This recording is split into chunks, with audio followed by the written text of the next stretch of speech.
मुझे छू खुदा रू मुझे छू।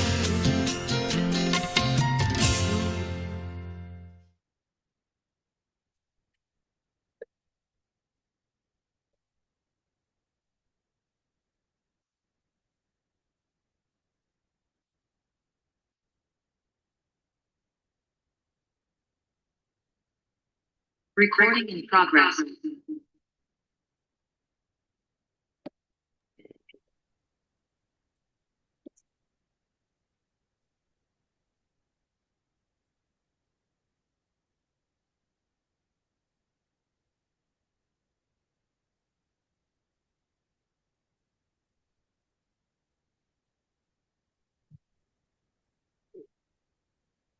Shalom.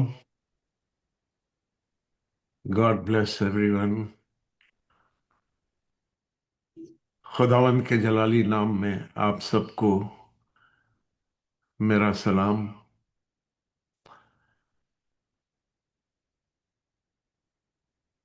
इससे पहले कि हम आगे बढ़ेंगे, हम कलाम से तलावत करना चाहते हैं। अगर तो पूनम साइलस हैं तो वो पढ़े, अदरवाइज विवियन से मैं रिक्वेस्ट करूंगा मैं हूँ अंकल। कि वो ज़बूर 29 1 से 4 हमारे लिए तलावत करे। खुदावन विवियन। यीशु मसीह में आप सबको सलाम बोलती हूँ। Welcome back uncle. आज आप बहुत अच्छे लग रहे हैं। सेहत में खुदावन यीशु मसीह ने आपको चंगाई दी है और आप फिर से हमारे बीच में आए। खुदावन यीशु मसीह को सारा सारा आदर और महिमा मिलने पाए। मैं आपके बीच में भजन संहिता 29 1 से लेकर 4 तक पढ़ूंगी। हे परमेश्वर के पुत्रों, यहोवा का, हाँ यहोवा ही का गुणगान करो। यहोवा की महिमा और सामर्थ को सराहो। यहोवा के नाम की महिमा करो। पवित्रता से शोभायमान होकर यहोवा को दंडवत करो। यहोवा की वाणी मेघों के ऊपर सुन पड़ती है। प्रतापी ईश्वर गरजता है। यहोवा घने मेघों के ऊपर रहता है। यहोवा की वाणी शक्तिशाली है। यहोवा की वाणी प्रतापमय है। परमेश्वर के वचन के पढ़े और सुने जाने पर आशीष हो। Thank you so much, God bless you. हमारे बीच में पास्टर प्रमेश सिंह, हमारे एडवाइजर, मौजूद हैं। मैं उनसे गुजारिश करूंगा कि वो हमें दुआ में लेके चले। पास्टर प्रमेश। सबको जय मसीह की। Praise the Lord. आज का ये सुंदर मौका खुदा ने हम सबों को दिया है, ये उसको धन्यवाद दें। Thank you Lord, thank you Jesus, hallelujah. धन्यवाद देते हैं प्रभु जी। पूरे हफ्ते आपने हम सबों को संभाला और आज का ये मुबारक दिन दिया प्रभु, जिंदों के बीच में रखा ताकि हम सब मिलके आपके नाम को धन्य कहने पाए, धन्यवाद देने पाए। आपकी सारी आशीषों के लिए प्रभु जी तहे दिल से आपको धन्यवाद देते हैं। विनती है प्रभु, होने दीजिए कि आपका अनुग्रह इसी तरीके से हम सबों पर बना रहे। प्रभु हम सब एक साथ मिलके आपको धन्यवाद देने पाए, धन्य कहने पाए, आपके किए हुए अच्छे कामों के लिए प्रभु आपकी महिमा, आपकी स्तुति, आपकी बड़ाई तहे दिल से करने पाए। प्यारे प्रभु, आज के इस मुबारक दिन में हम उनके लिए भी प्रार्थना करते हैं प्रभु जो आज भी तकलीफ में है, बीमारी की हालत में है, उनकी कमजोरियां प्रभु जी और उनके हर तरीके के जिस्म की तकलीफों को प्रभु यीशु मसीह तरह हाथ में सौंपते हैं। अपने अनुग्रह भरे हाथ को उनके ऊपर लगाइए प्रभु। होने दीजिए कि वे इस बात को जान सकें कि उद्धार करने वाला, चंगाई देने वाला प्रभु यीशु मसीह आज भी जीवित है। प्रभु उनके हर एक तकलीफों पर तू अपना अनुग्रह कर, शिफा दे और उनके ईमान को बढ़ा। प्यारे प्रभु, हमारी विनती है प्रभु उन पास्टर्स के लिए जो तेरी कलीसियाओं में हैं और जो आज दुख और मुसीबत में हैं, कलीसियाओं पर मुसीबतें हैं प्रभु, हम इस बात के लिए आपसे विनती करते हैं प्रभु, होने दे कि वे सुरक्षित रहें आपके नाम में, और आपकी महिमा, आपकी स्तुति, आपकी बड़ाई करते रहें और आप में मजबूती के साथ बने रहें। प्यारे प्रभु, हर एक को तेरे हाथ में सौंपते हैं, खास करके पास्टर्स की, जो लोग अब इस दुनिया में नहीं रहे प्रभु, उनकी परिवारों को, कलीसियाओं को, उन्हें दे प्रभु कि किसी भी तरीके से उनका कोई भी तकलीफ उनको ना होने पाए। उनकी हिफाजत करिए प्रभु और उनको अपनी आशीष से भरिए। होने दीजिए प्रभु कि जो लोग आज जेल में हैं, तेरे नाम के खातिर दुख और मुसीबत उठा रहे प्रभु, उनको भी हिम्मत दे प्रभु कि वे प्रभु तेरी महिमा, स्तुति और बड़ाई करते रहे प्रभु। हम जानते हैं प्रभु कि अंत में प्रभु तो उनको वो मुकुट देगा प्रभु जो उनके लिए शोभायमान होगा। प्रभु आपके लिए हम आपको धन्यवाद देते हैं प्रभु कि आपने जो वादे किए कि हम ना तुम्हें छोड़ेंगे ना त्यागेंगे प्रभु, तो हर समय हम सबों के साथ बना रहता है। इसके लिए हम आपको तहे दिल से धन्यवाद देते हैं। विनती करते हैं वर्शिपर्स के लिए प्रभु, जिनको तू आज तैयार करके लेकर आ रहा है। दोनों बच्चे प्रभु, होने दे कि तेरी आत्मा में हो, तेरी परिस्थिति करने पाए, हम सब मिल के तेरे नाम को धन्य कहने पाए। हम जानते हैं प्रभु कि एक एक जुबान, एक एक हृदय, एक एक होंठ तेरे नाम को धन्य कहे, क्योंकि तू प्रभु हर एक जग में प्रभु, आसमान में, जग के नीचे भी प्रभु तेरा नाम अव्वल है। कोई दूसरा नाम नहीं दिया गया जिसके द्वारा हम उद्धार पा सके। प्रभु यीशु मसीह, आपकी महिमा, आपकी स्तुति, आपकी बड़ाई करते हैं। हम दुआ करते हैं प्रभु, जो पास्टर्स पूरे वर्ल्ड में सेवकाई के लिए निकले हुए हैं, तेरी सेवकाई कर रहे हैं प्रभु, जहां कहीं भी हो तो उनकी भी हिफाजत कर। होने दे प्रभु इंस्पिरेशनल फेलोशिप के द्वारा जो लोग जुड़े हैं प्रभु, उनके साथ हो, उनकी अगुवाई कर, और होने दे प्रभु कि उनके परिवार, उनके लोग, कलीसियाएं प्रभु सब सुरक्षित रहें प्रभु। हम सब सर्वदा यूं ही मिलते रहें और आपको धन्य कहते रहें, आपको धन्यवाद देते रहें प्रभु। आपकी महिमा की स्तुति, आपकी बड़ाई करते हुए प्रभु जी हम आपको धन्यवाद देते हैं सारी बातों के लिए। इजराइल के लिए, मणिपुर के लिए प्रार्थना प्रभु, ये तेरे लोग हैं तो उनकी सुधि ले प्रभु। होने दे प्रभु कि वे सुरक्षित रहें प्रभु, और प्रभु जो कुछ भी गलतियां इंसान से होती है तो उन्हें क्षमा कर, और होने दे प्रभु कि इस अंत समय में हर एक जन प्रभु दृढ़ रहे, मजबूती के साथ तुझमें बना रहे, तेरे साथ लगा रहे। हर एक की हिफाजत कर प्रभु जी। जो वचन लेके आ रहे प्रभु, उनके भी साथ हो। होने दे प्रभु जो गवाहियां हो, जो प्रभु तेरी महिमा के लिए हो प्रभु, हम सब अपने हृदय को, अपने कान को खोल सकें, सुन सकें, समझ सकें कि आज तू हमसे क्या बातें करना चाहता है। प्यारे प्रभु, हम विनती करते हैं आने वाले हफ्ते में हम सबों की निगरानी कर, और होने दे प्रभु कि हम सब सुरक्षित रहें और दोबारा फिर से इंस्पिरेशनल फेलोशिप के द्वारा जुड़कर प्रभु आपको धन्य कहने पाए, धन्यवाद देने पाए। हम सारी महिमा, सारा आदर यीशु मसीह आपको देते हैं और इस प्रार्थना को मांगते हैं यीशु मसीह के नाम से। आमीन, आमीन, आमीन। Amen, amen, amen. Thank you very much, Pastor Ji. God bless you very much. Now is the time that we will go in for worship. और वर्शिप टीम हमारे बीच में है। मैं उनको इनविटेशन देता हूँ कि जैसे खुदा की रूह उनको चलाए, वो हमारे बीच में उन वर्शिप को ऐसे रखे कि खुदा की रूह हावर करे हमारे बीच में। God bless you worship team, this is all yours. Praise the Lord everyone. सबको जय मसीह की।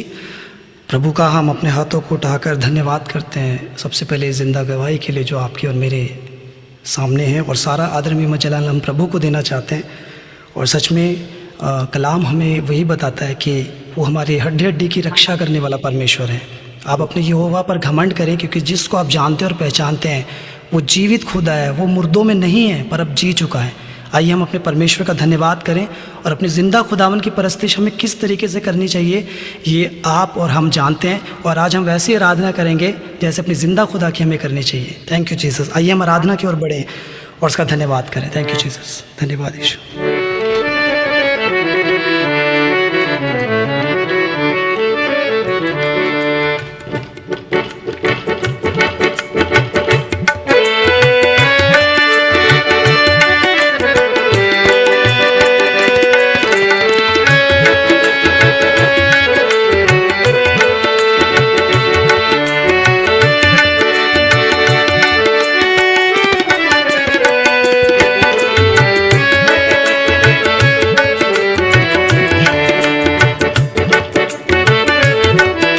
कलाम कहता है कि उसने कहा कि आदि अंत मैं ही हूँ, मैं ही अल्फा और ओमेगा हूँ, मैं ही तुम्हारा वो परमेश्वर हूँ जो तुम्हें अपने हाथों में लिए हुए चलता हूँ। आइए कहें, हर पल का वो ही है खुदा, सांसों का वो ही मंबा, बाहें जो फैलाए खड़ा, आजा तो क्यों दूर खड़ा। हर पल का वही है खुदा, सांसों का वही मंबा, बाहें जो फैलाए खड़ा,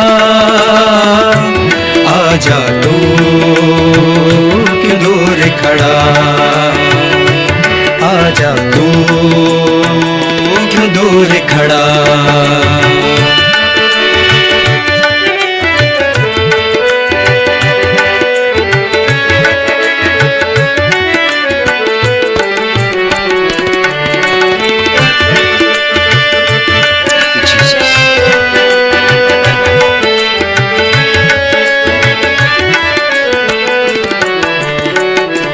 चिथड़े उड़े कोड़ों से, बाल सजे कांटों से,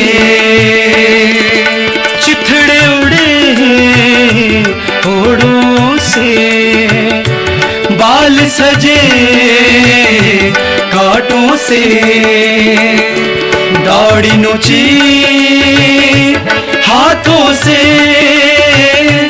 आजा तू क्यों दूर खड़ा, आजा तू क्यों दूर खड़ा। वो कहता है हर पल का वो ही है खुदा, सांसों का वो ही मंबा, बाहें जो फैलाए खड़ा, आजा तू क्यों दूर खड़ा, आजा तू क्यों दूर खड़ा।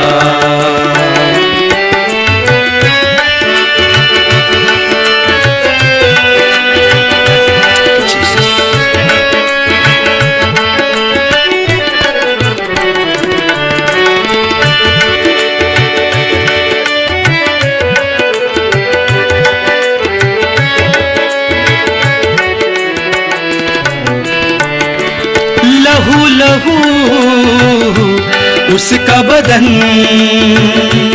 बख्शीने उसका सुखन, लहू लहू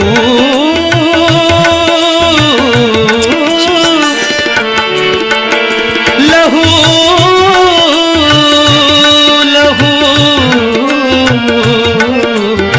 लहू लहू लहू उसका बदन बख्शीने उसका सुखन, उसी को क्या दे, उसी को दे तन और मन, आजा तू क्यों दूर खड़ा। फिर से मौका प्रभु दे रहा है, कह रहा है आजा तू क्यों दूर खड़ा। कहे हर पल का वो ही है खुदा सांसों का, वो ही मंबा, बाहें जो फैलाए खड़ा, आजा तू क्यों दूर खड़ा।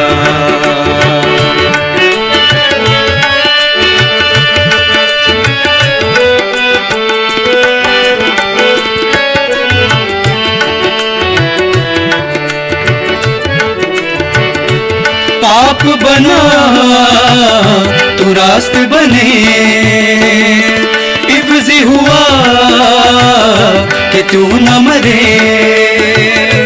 पाप बना तू रास्त बने, इफ्जी हुआ कि तू न मरे। छेदा गया तू जीता रहे, आजा तू क्यों दूर खड़ा, आजा तू क्यों दूर खड़ा। हर पल का वो ही है खुदा सांसों का, वो ही मंबा, बाहें जो फैलाए खड़ा, आजा तू क्यों दूर खड़ा, आजा तू क्यों दूर खड़ा।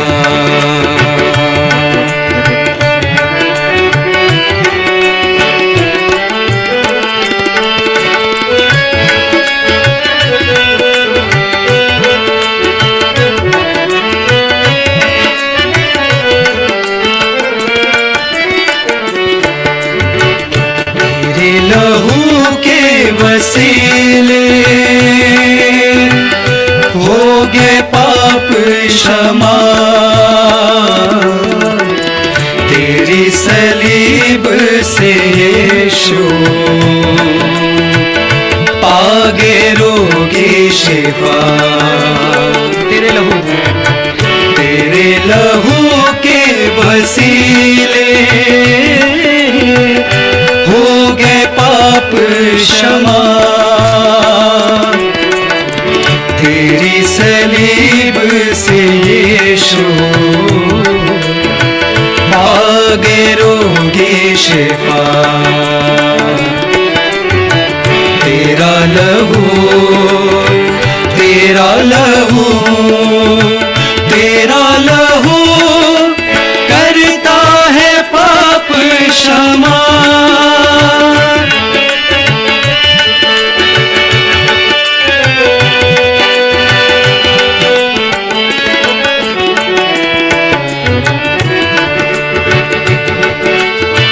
हड्डियों में जा जो न हो, यीशु का खून मांग ले। दर्द बयां जो न हो तो यीशु का खून मांग ले। हड्डियों में जा जो न हो, यीशु का खून मांग ले। दर्द बयां जो न हो, यीशु का खून मांग ले। दिल को सुकून जो न हो, यीशु का खून मांग ले। बहता लहू, बहता लहू, बहता लहू देता है हमको शिफा। तेरे लहू के वसीले हो गए पाप क्षमा, तेरी सलीब से यीशु पागे रोगी शिफा। उसका धन्यवाद करें।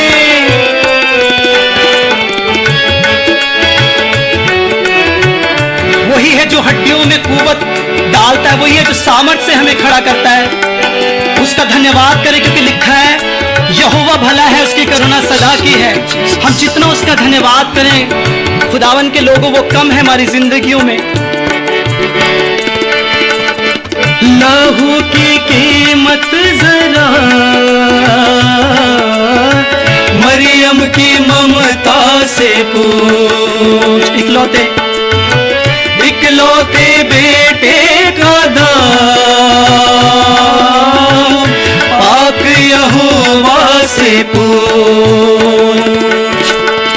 पूरी शिफा का पैगाम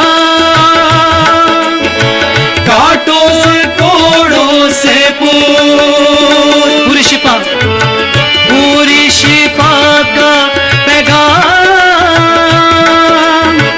कांटों और कोड़ों से पूछ। पाक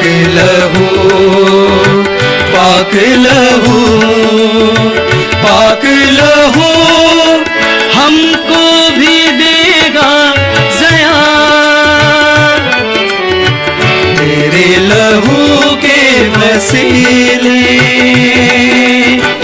हो गए पाप क्षमा। तेरी सलीब से यीशु पागे रोगी शिफा।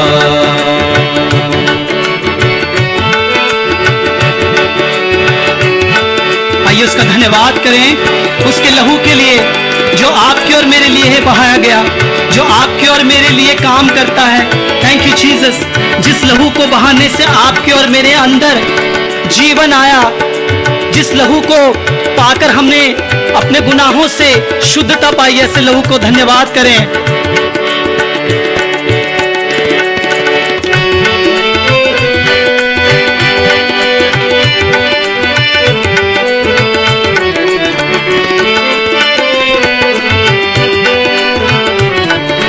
यीशु का लहू मेरी शिफा है, तमाम रोगों की ये दवा है। यीशु का लहू मेरी शिफा है, तमाम रोगों की ये दवा है। यीशु का लहू मेरी शिफा है।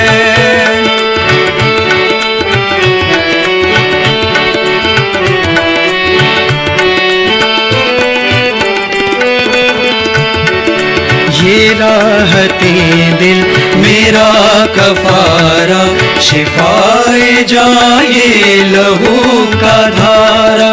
ये राहते दिल मेरा कफारा, शिफाए जाए लहू का धारा। वहाँ ये सबके लिए बहा है, वहाँ ये सबके लिए बहा है। यीशु का लहू मेरी शिफा है, तमाम रोगों की ये दवा है।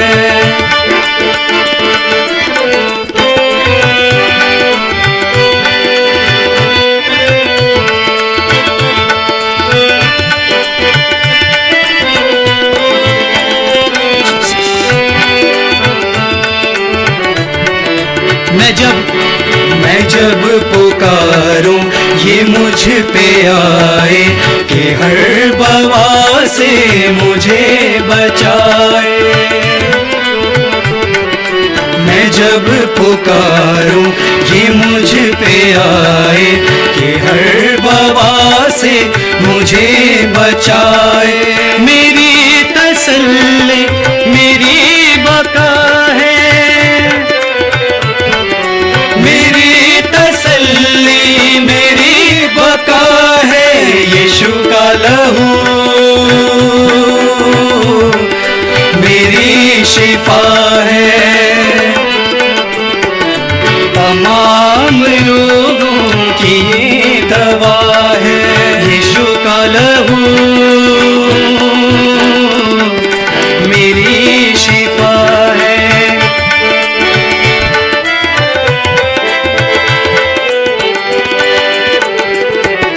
बचाई इसने हयात मेरी, बनी इसी से है बात मेरी।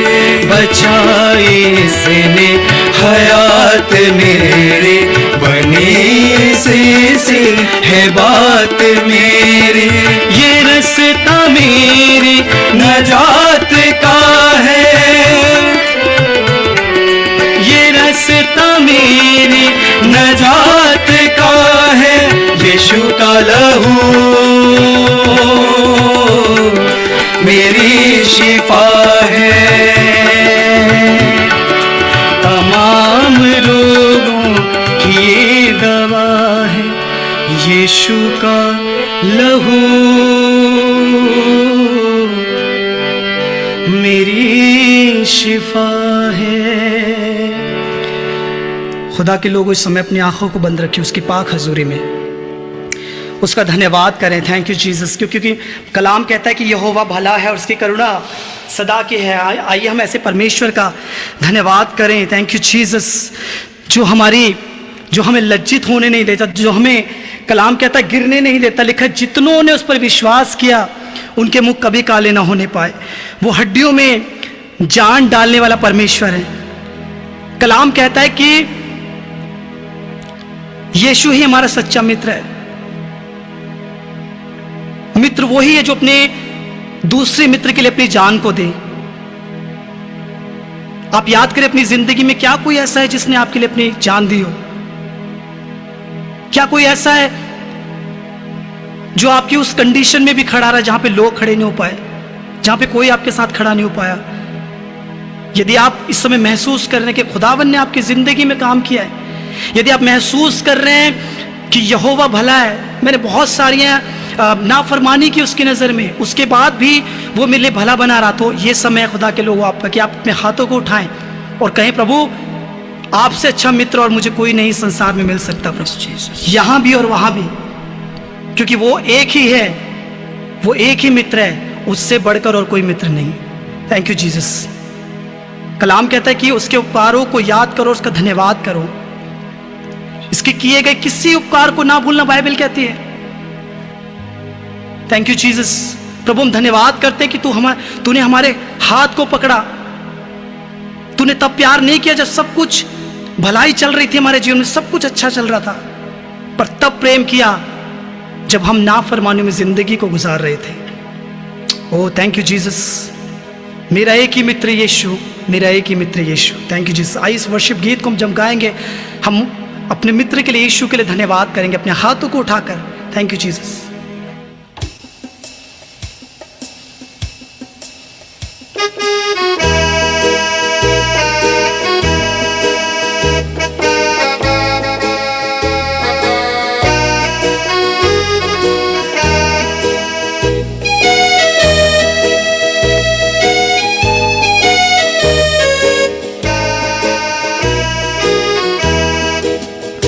मेरा एक ही मित्र यीशु, वो मेरा सब कुछ है, लाखों में वो मेरा एक ही प्रिय है।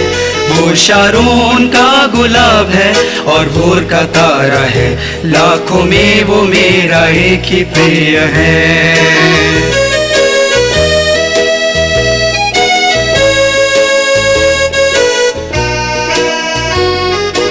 फिर से कहें, मेरा एक ही मित्र यीशु, वो मेरा सब कुछ है, लाखों में वो मेरा एक ही प्रिय है। वो शारोन का गुलाब है और भोर का तारा है, लाखों में वो मेरा एक ही प्रिय है। उसके दुख से मुझको शांति और आनंद मिलता है, उसका क्रोध से मुझको चंगा करता है।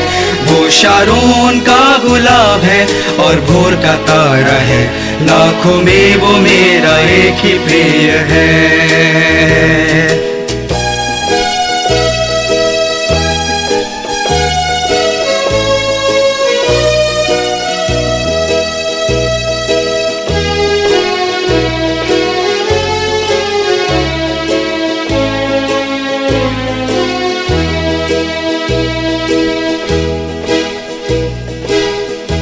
मेरा सारा बोझ उठाया, मुझे चंगा कर दिया, पाँवों को मेरे स्थिर किया है। जब अकेला था भटकता और सब ने छोड़ दिया, यीशु मेरा प्यारा मित्र बन गया।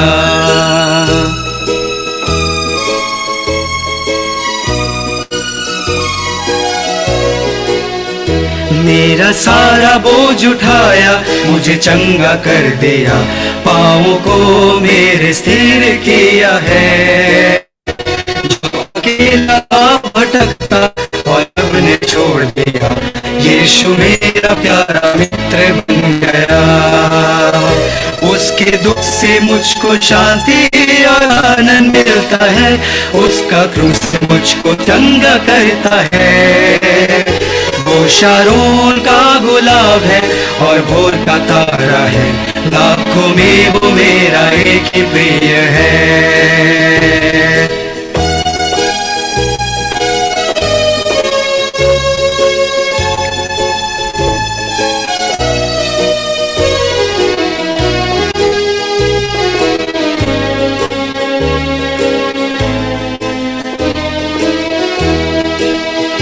अब मैं जीवन भर उसी की महिमा करूंगा, हाथ उठा के उसकी स्तुति करूंगा।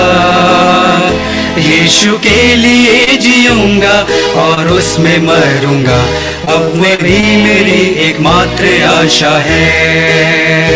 अब मैं जीवन भर उसी की महिमा करूंगा, हाथ उठा के उसकी स्तुति करूंगा। यीशु के लिए जीऊंगा और उसमें मरूंगा, अब वही मेरी एकमात्र आशा है। उसके दुख से मुझको शांति और आनंद मिलता है, उसका क्रूस से मुझको चंगा करता है। वो शारोन का गुलाब है और भोर का तारा है, लाखों में वो मेरा एक ही प्रिय है। मेरा एक ही मित्र है, मेरा एक ही मित्र यीशु, वो मेरा सब कुछ है, लाखों में वो मेरा एक ही प्रिय है। वो शारोन का गुलाब है और भोर का तारा है, लाखों में वो मेरा एक ही प्रिय है। उसके दुख से मुझको शांति और आनंद मिलता है, उसका क्रूस से मुझको चंगा करता है। वो शारोन का गुलाब है और भोर का तारा है, लाखों में वो मेरा एक ही प्रिय है। लाखों में वो मेरा एक ही प्रिय है, लाखों में वो मेरा एक ही प्रिय है। लाखों में वो मेरा एक ही प्रिय है। Hallelujah. Thank you, Jesus. Thank you, Holy Spirit. Thank you, Father. We honor you. We bow down before you, Lord. Yes, Lord. There is none like you. There is none like you, Father. Abba, Father, you are our best friend. Tu o Sharon ka gulab. Yes, Lord. हम आज आपके सामने झुकते हैं, आपको अपना तन मन धन सब कुछ देना चाहते हैं। क्या है हमारे जिंदगी में यदि तू नहीं तो? यस लॉर्ड, तेरा शुक्रिया अदा करना चाहते हैं, तेरा धन्यवाद करना चाहते हैं, क्योंकि तू ही हमारा प्रभु है, तू ही हमारा सब कुछ है। यस लॉर्ड, मुझे कभी कभी लगता है कि हमारे बीच में इतने प्रचारक हैं, इतने पास्टर्स हैं,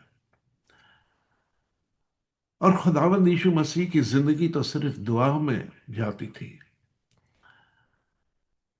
जब मैं हॉस्पिटल में था मैंने उस चीज को महसूस किया। हमें इस चीज की जरूरत ना पड़े कि हमें किसी का नाम लेके बुलाना पड़े। आप में से जिसको भी खुदा की अगुवाई में आकर दुआ की करने की जरूरत है, मैं विनती करूंगा कि पासवानों में से जो चाहे वो कलाम से पहले हमारे लिए दुआ करे।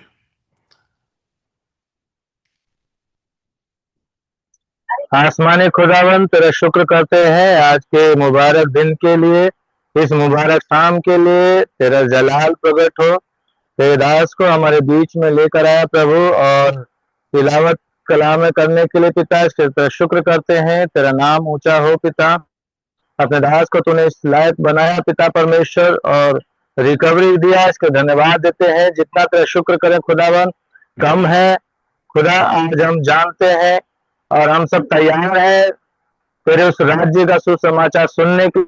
तूने अपने दास को गुप्त भेदों के द्वारा हमारे बीच में भेजा है पिता, इन्हें आशीषित कर। और हम उस गुप्त भेदों के अनुसार पिता परमेश्वर जब हमारे ऊपर वो नाजिल किए जाते हैं, हम उनको पिता परमेश्वर सुनने वाले नहीं, उन पर चलने वाले और अपने जीवन में लागू करने वाले हो सके। हम अपने ईमान को और बड़ा बना सकें, तेरा नाम जलाल पाए। यीशु मसीह के वसीले से मांगते हैं, आमीन। आमीन, आमीन, आमीन। God bless you. अजीजों, आज की जीवित टेस्टमनी से अपने खुदावन के कुद्दूस, कयूम, मुकम्मल, सरफराज और जलाली नाम को तमजीद देते हुए दुआ करता हूं कि सारे जहां में उसका नूरानी चेहरा अबुल आबाद होता रहे।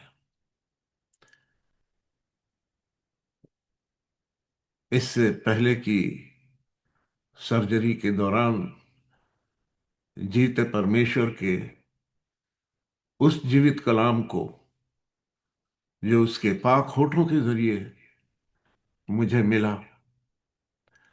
आप तक पहुंचाऊं। मैं उस हादसे की जानकारी इसलिए देना चाहता हूं क्योंकि बहुत सारे लोग हमारे मिलने वाले मुझसे उस हादसे के बारे में जानना चाहते हैं, लेकिन वक्त है कि मैं खुदा के उस कलाम के जरिए जो उसने मुझे दिया आप तक मुखातिब हूं। और मैं आपको बताना चाहता हूं, हम में से कोई भी कुछ नहीं, जीरो, वी आर नथिंग, अगर हमारा खुदा बाप हमें ना संभाले। मैंने संडे को चर्च में ये टेस्टमनी दी थी। यूट्यूब पे काफी लोगों ने वॉच किया उसे, और वो टेस्टमनी फेसबुक पे भी गई, और फेसबुक पे बहुत सारे लोगों ने उस टेस्टमनी को कंडम किया। मुझे खुशी है कि मैंने खुदा के जीवते कलाम को उन तक पहुंचाया, आगे उनकी मर्जी कि वो क्या करना चाहते हैं। और मैं आपको बता दूं कि मैं स्वर्ग में नहीं गया, प्रभु मुझे मिला और उसने ये कहा, सैमुअल तू स्वर्ग में नहीं जा सकता। और उसका रीजन भी उसने मुझे दिया क्यों नहीं जा सकता।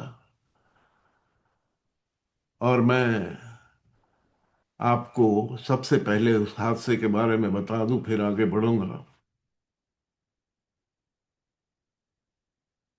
मैं 9/9/25 को की रात बहुत बेचैन था। मेरी वाइफ एक हफ्ते से कुछ खाई पी नहीं रही थी, और मैं आत्मा में भी थोड़ा सा परेशान हो रहा था कि खुदा बाप, लगता है हमारा साथ छूट जाएगा। लेकिन जैसी आपकी इच्छा, जैसी आपकी मर्जी। और रात के तकरीबन 1 और 1:30 के बीच में मुझे किसी ने ऐसे लगा कि बोला, जा इसको कुछ पीने के लिए दे। और मैं एक बूस्टर लेके उसके पास गया और मिल्क का, और उसको मैंने पिलाने की कोशिश की और उसने पी लिया। मुझे बड़ी खुशी हुई, लेकिन मुझे नहीं पता था कि पीछे मेरे शैतान खड़ा है कुछ करने के लिए। और मैं आके लिविंग रूम में काउच पे बैठ गया, और जैसे मैं काउच पे बैठा मुझे बहुत कस के नींद आ गई। और जब मैं गहरी नींद में था, किसी फोर्स ने मुझको बहुत ताकत से धक्का दिया और मैं सीधे फ्लोर पे आया जहां कारपेट थी। ये मेरा निशान है, आप लोग देख सकते हैं, अभी भी है। और मैं परेशान हो गया। मैंने कहा ये क्या हो गया, और मैं तुरंत अपने फोर्स से अपने को उठाने की कोशिश किया, और मेरा दोबारा से उसी जगह पे, सेम स्पॉट पे, वो फोर्स ने ऐसा मारा कि मेरा पक्के टूट गए, मेरा नीचे जो है स्पाइन की एक बोन टूटी, गले का नेक मेरा टूट गया। और मैं इस स्थिति में नहीं था कि उठ सकूं, लेकिन मैंने जोर से आवाज दिया, यीशु मसीह मुझे बचाइए। और पता नहीं कौन सी फोर्स ने मुझको उठा के खड़ा कर दिया। मैंने तुरंत अपना फोन उठाया, 911 कॉल किया, दरवाजा खोल दिया क्योंकि घर में कोई नहीं था। और मैंने जब दरवाजा खोल दिया, 911 आया। वो तो तुरंत आते हैं। उन्होंने मुझे चेक किया, बोला, mister Singh you are going to hospital. मैं हॉस्पिटल में पहुंच गया, वहां पे चेक हुआ, मेरा सीटी स्कैन हुआ, और सीटी स्कैन में कुछ नहीं निकला।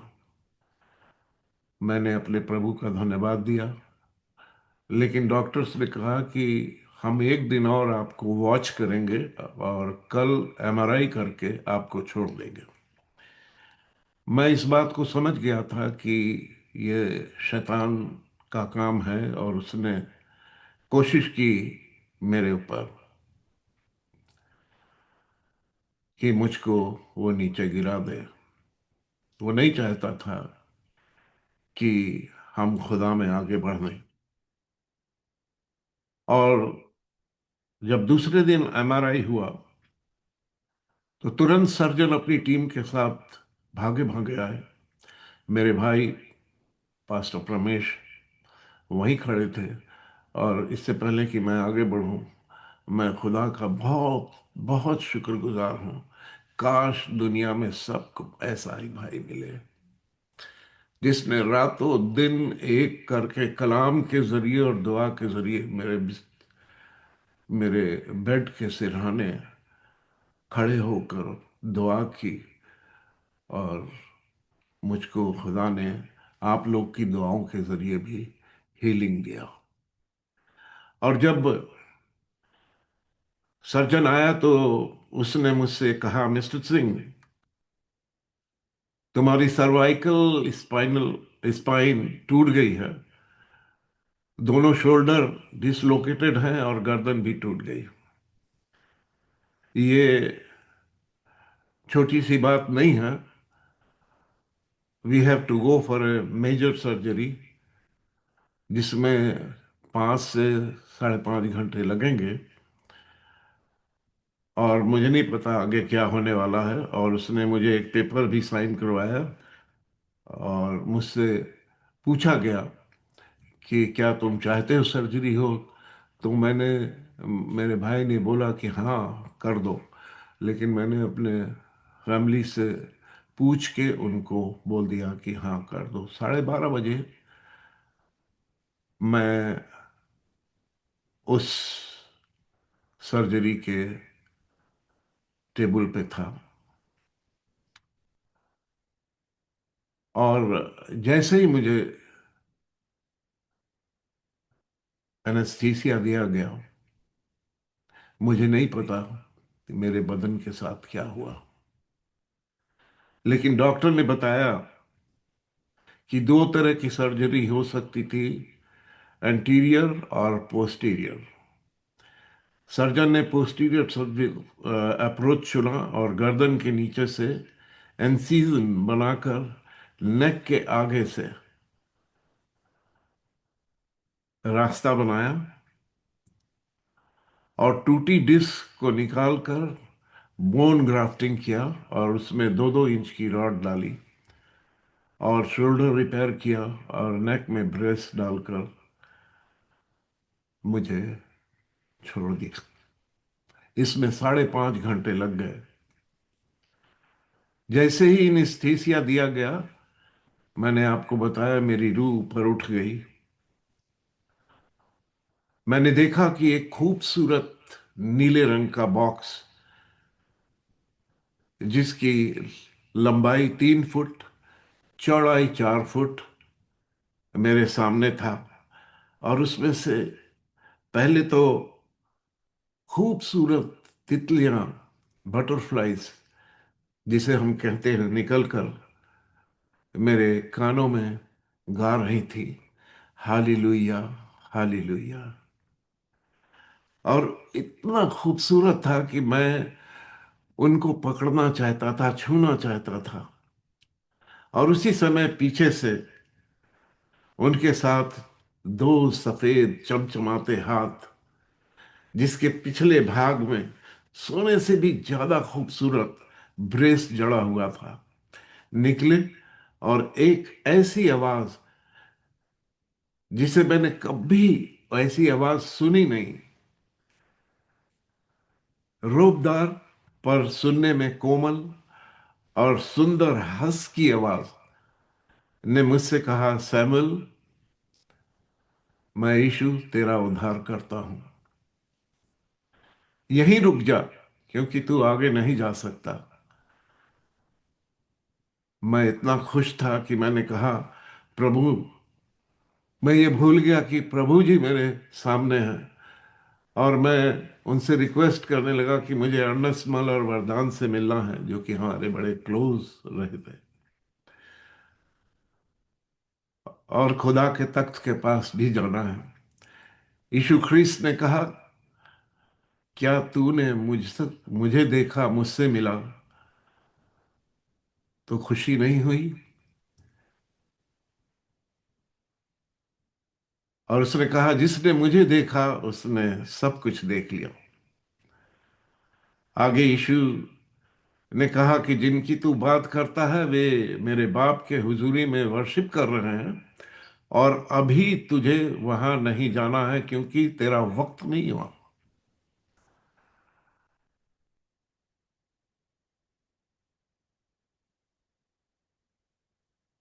और उसने कहा कि तुझे वापस जाना है क्योंकि बहुत सारे विश्वासी, नोट करिएगा, बहुत सारे विश्वासी, इसमें मैं भी हूं, और बहुत सारे ऐसे लोग हैं जो कि भटके हुए हैं। मैं भी भटका हुआ था, और तू भी उन्हीं में से एक है। यीशु जी ने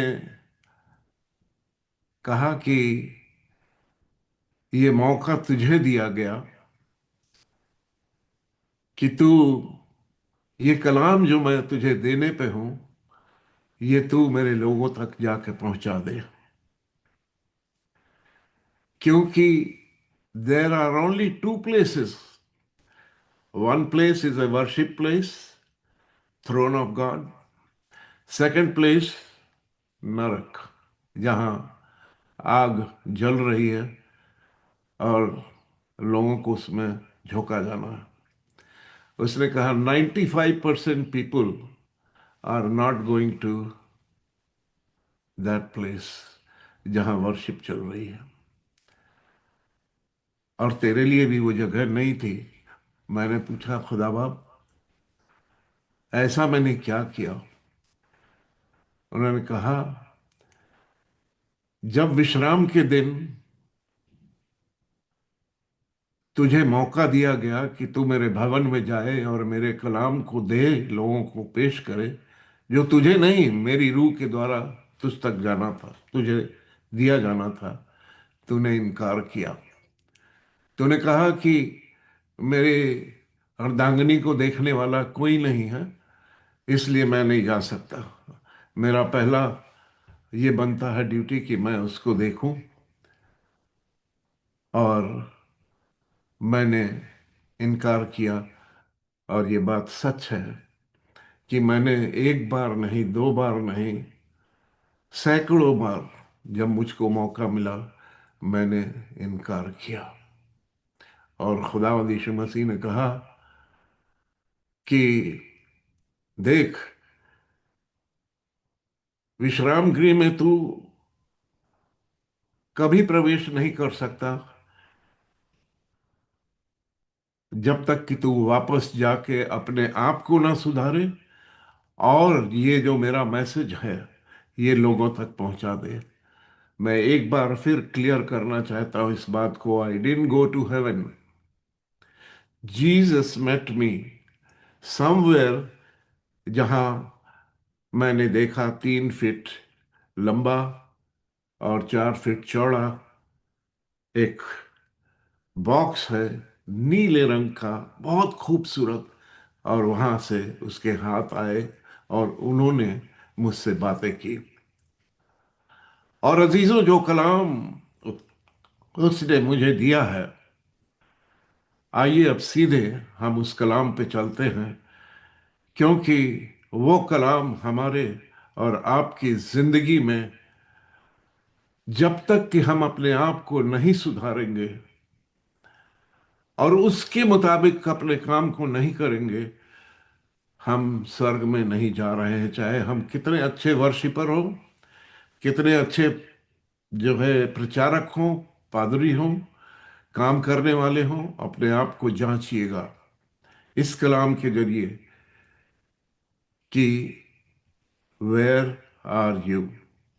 सबसे पहले हम पढ़ेंगे जो प्रभु यीशु ने मुझे उन उन जगहों पे ले जाके समझाया। मैंने उससे कहा, प्रभु जी मैं तो नहीं समझ सकता, आप मुझे समझाइए।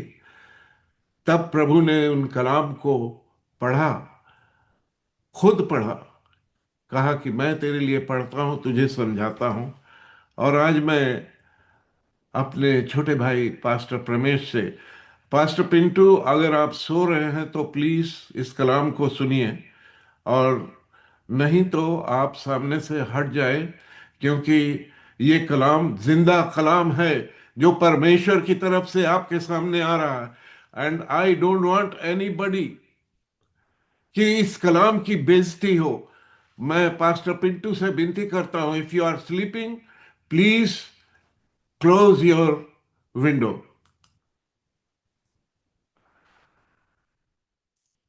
मैं आपको बता देना चाहता हूं कि ऐसे लोग सर के राज में नहीं जाएंगे। और मैं अपने छोटे भाई से विनती करूंगा, पास्टर प्रमेश से, कि जर्मिया 17 और उसकी 21 से 23 आयत तक हमारे लिए पढ़ दें। जर्मिया 17, 21 से 23। Pastor Pramesh, are you there? यहोवा यूं कहता है, यहोवा यूं कहता है, सावधान रहो, सावधान रहो, सावधान रहो, क्लियर हो गया कैसे? विश्राम के दिन बाइबल लेके बैठो ना। विश्राम के दिन कोई बोझ मत उठाओ और ना कोई बोझ यरूशलेम के फाटकों के भीतर ले आओ। और ना कोई बोझ यरूशलेम के फाटकों के भीतर ले आओ। भाइयों बहनों, विश्राम सबसे के दिन पहले तो मैं आपसे ये पूछना चाहता हूं, how much we understand our father saying rest day, विश्राम दिन। विश्राम दिन क्या है हमारे और आपके लिए?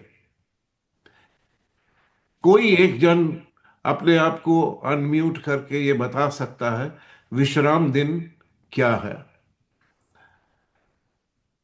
चलिए मैं आपको बताता हूं। हफ्ते का दिन, जी, सैटरडे। एक बार फिर बोलिए, समझ में नहीं आए। सैटरडे। सैटरडे? जो चलिए मैं परमेश्वर ने बताता हमारे हूँ, लिए ठहराया था कि हम उस मैं दिन बताता कोई हूं आपको। कोई जी, काम ना करें। जी, दैट्स राइट। खुदा ने 6 दिन काम किया, 7वें दिन आराम किया, ये तो सभी लोग जानते हैं।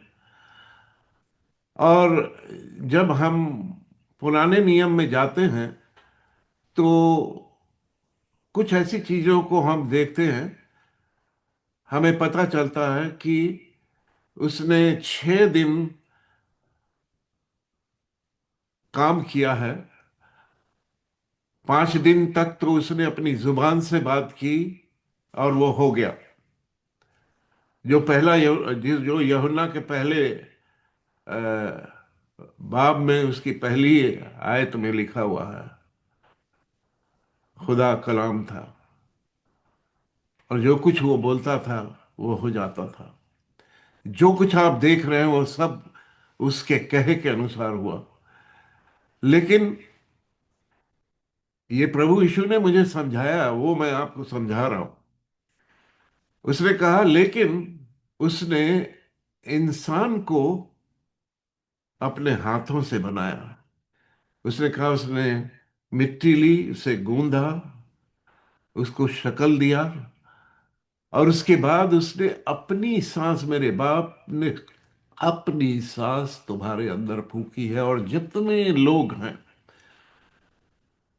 वो इस बात को ना समझे कि उनके शादी ब्याह होए तो उसके बाद जो बच्चे पैदा होते हैं वो माँ बाप की देन है, नहीं। अगर खुदा की मर्जी नहीं है तो बच्चे कभी हो ही नहीं सकते। खुदा की मर्जी होगी तो वूम भरेगी और बच्चा पैदा होगा। उसने मुझे ये बात समझाई। उसने कहा इस भुलेखे में कोई ना रहे कि हस्बैंड वाइफ होते हैं और बच्चे हो जाते हैं। ये खुदा के देन है।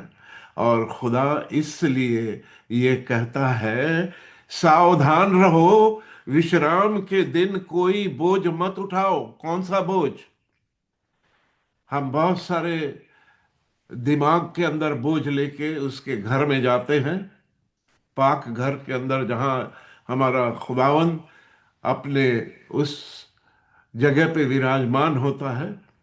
और कई बारी तो हम जाते क्या है, हमारा खुदा जे अगर टाइम दिया गया है कि चर्च का टाइम 1 बजे है तो हम बजाय 1 के 1:30 बजे जा रहे हैं, 2 बजे जा रहे हैं। कभी जब हमारी मर्जी हम जाते हैं और अपने खुदा की बेइज्जती करते हैं। ये हमको यीशु मसीह ने इस बात को समझाया है कि उसमें से तुम भी हो कि मेरे भवन में, मेरे खुदा के, मेरे बाप के भवन में लेट भी जाते हो, जबकि मेरा बाप वहां पे तुम्हारी प्रतीक्षा करता है। और इसको तुम्हें बंद करना है। कोई बोझ जो कि दुनियावी बोझ है उसको लेके तुम मेरे बाप के घर में प्रवेश नहीं कर सकते। वही यरूशलेम की बात वो कहता है कि यरूशलेम के फाटकों के भीतर मत ले आओ। फिर आगे बोलता है, पढ़िएगा पास्टर जी। विश्राम के दिन विश्राम के अपने दिन अपने घर से भी कोई बोझ बाहर मत ले आओ और ना किसी रीति का काम काज करो, वरना उस आज्ञा के अनुसार जो मैंने तुम्हारे पुरखाओं को दी थी, विश्राम के दिन को पवित्र माना करो। हालेलुया।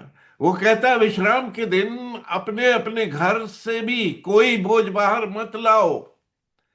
कई बारी हम अपनी परेशानियों में कि हमारा कल का दिन कैसे होगा, हम रविवार को भी, जो कि हमारा विश्राम दिन है, मैंने आपको क्लियर कर दिया ये, Sunday is a worship day, go to your church and worship the Lord. खुदावंद यीशु मसीह ने कहा तो जो आप तो चर्च के अंदर आज लोग हैं नहीं, 5 लोग, 10 लोग, 20 लोग, ये सब चर्चेस खाली पड़े हैं, क्योंकि लोगों को अपने बोझ की फिक्र है और उस रूह की जो मेरे बाप ने उनके अंदर डाली है उसकी फिक्र नहीं है। लोग ये जानना नहीं चाहते कि वो रूह निकलेगी तो कहां जाएगी। हाँ, सिर्फ ये होना चाहिए कि हमको अच्छे घर मिल जाए, अच्छी गाड़ी मिल जाए, अच्छा काम मिल जाए, अच्छा बैंक बैलेंस हो जाए, हम अच्छा खाए पिए, हमारे जहां में लोग इज्जत करे। लेकिन व्हाट अबाउट योर सोल? वो कहता है विश्राम के दिन अपने अपने घर से भी कोई बोझ बाहर मत लाओ और ना किसी रीत से कोई काम काज करो, वरन उस आज्ञा के अनुसार जो मैंने तुम्हारे पुरखाओं को दी थी, विश्राम के दिन को पवित्र माना करो। कितने हैं जो उसके दिन को पवित्र मानते हैं? उसने कहा देयर आर ओनली 5%। चर्च तो जाते हैं, चर्च में बैठते हैं, लेकिन दिल कहीं और होता है, दिमाग कहीं और, सिर्फ बदन को लेके बैठते हैं और खाली लौट के चले आते हैं।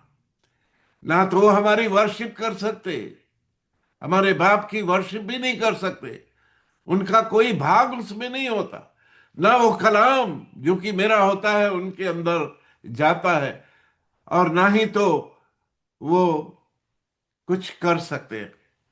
आगे लिखा हुआ है, परंतु 23 परंतु उन्होंने न सुना और न कान लगाया, पर इसके विपरीत हट किया कि ना सुने और ताड़ना से भी ना माने। इतना हठी मन हम लोगों का है कि हमें ना तो हम सुनते हैं ना तो कान लगाते हैं, बल्कि ताड़ना मिलने के बाद भी हम उस चीज को मानते नहीं। खुदावंद आपसे, हमसे आज ये बात कर रहा, this is not my word which I am speaking to you, ये खुदा के उस कलाम से है। और इस बात को आप जान लीजिए कि अगर आप खुदा के उस कलाम के जरिए से अपनी जिंदगी को नहीं बिताएंगे तो आप कहां जाने वाले हैं? जल्दी से यिर्मयाह की उसी 17 के ही 27वीं आयत को हमारे लिए पढ़िए आप जल्दी से। परंतु यदि तुम मेरी सुनकर विश्राम के दिन को पवित्र ना जानो और उस दिन यरूशलेम के फाटक में प्रवेश करो, और उस दिन यरूशलेम के फाटकों से बोझ लिए हुए प्रवेश करते रहो, तो मैं यरूशलेम के फाटकों में आग लगाऊंगा और उससे यरूशलेम के महल भी भस्म हो जाएंगे। अजीजों, सीधी बात, प्रभु यीशु मसीह से मैंने पूछा महल किधर है? उसने कहा जो तुमने बड़े बड़े वहां पे प्रॉपर्टीज खरीद रखी हैं, अपार्टमेंट्स चलाते हो, उससे तुम जो है जो धन उगाही करते हो, अपने बैंक बैलेंस को बढ़ाते हो, वो सब मैं नेस्तबुद कर दूंगा, खत्म कर दूंगा, कुछ भी नहीं तुम्हारे पास बचेगा। सैमुअल सिंह, तुम क्या करोगे? मैंने कहा प्रभु जी मुझे माफ कर दीजिए, क्योंकि मैंने आपकी नजर में पाप किया है, और ये मैं आप तक पहुंचाना चाहता हूं कि जब विश्राम का दिन हमारे पास आता है तो हम सबसे पहले विश्वास तो करते, लेकिन हमारा विश्वास डगमगाया रहता है। हम कर्म दूसरा कुछ करना चाहते हैं, दुनियावी कर्म करके अपने जिंदगी को चलाना चाहते हैं। और वो कहता है कि उस दिन यरूशलेम के फाटकों से बोझ लिए हुए प्रवेश करते रहते हो, मैं यरूशलेम के फाटकों में आग लगाऊंगा और उससे यरूशलेम के महल भी भस्म करूंगा। जो कुछ तुमने बनाया है वो सब मैं भस्म कर दूंगा और फिर वो आग ना बुझेगी। मैं आपको बताना चाहता हूं अजीजों, जिस समय सदोम और अमोरा में जब खुदावंद आग लगाने वाला था, वहां पे एक ऐसी व्यभिचारिणी थी जिसने जीवन में व्यभिचार किया था, लेकिन ऐन वक्त पे उसने खुदावंद के लोगों की मदद की और उनको बचाया। खुदा ने उसको नई जिंदगी दी। क्यों? क्योंकि उसने अपने उस गलतियों को मान के खुदा के सामने सरेंडर किया था। और वहीं पे जब लूत को ये कहा गया जा उस पहाड़ तक चला जा, तो वो उस पहाड़ पे नहीं जाना मांगता था, क्योंकि पहाड़ उसके लिए बहुत भारी था। उसने कहा हमें सिर्फ वहां तक जाने दे। ये कहा गया तू दौड़ के भाग के जिस रीति से भी जा सकता है वहां तक चला जा और पीछे मुड़ के मत देखना।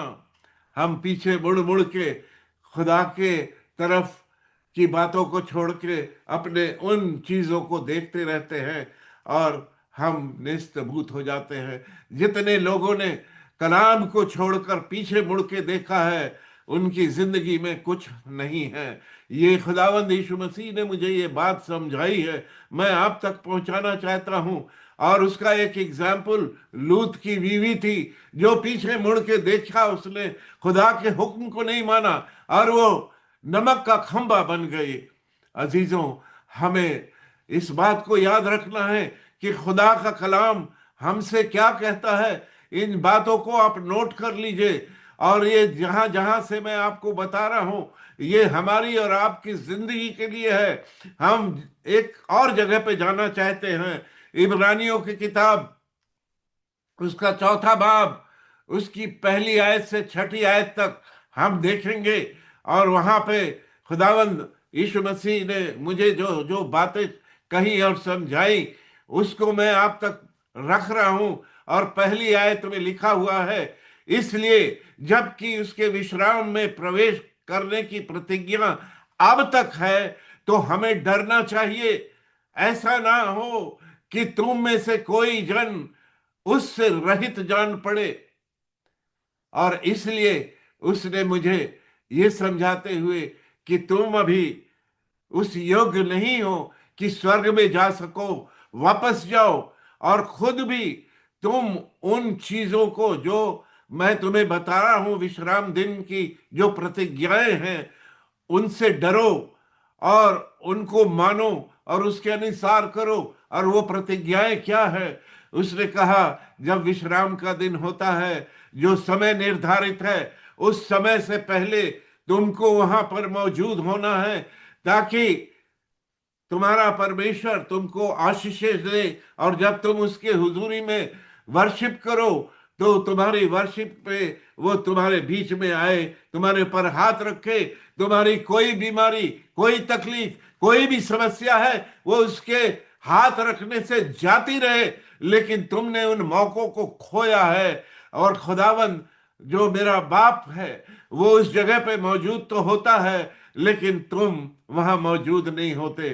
तुम उसे वो आदर नहीं देते हो और तुम उससे डरो। और तुमको उस जगह पे अपने टाइम से पहुंचना चाहिए। 2 आयत में लिखा है, क्योंकि हमें उन्हीं की नई सुसमाचार सुनाया गया है, पर सुने हुए वचन से उन्हें कुछ लाभ ना हुआ, क्योंकि हम हर समय अपने बारे में सोचते हैं, अपनी समस्याओं के बारे में सोचते हैं। हमारा बदन तो वहां होता है, लेकिन आत्मा हमारी कहीं और जिगर जगह पे होती है। हम उस जगह पे होते नहीं, उनकी उस बातों को समझते नहीं, क्योंकि सुनने वालों के मन में विश्वास से नहीं बैठता, क्योंकि हम और हमारा मन दुनिया की बातों में लगा हुआ रहता है।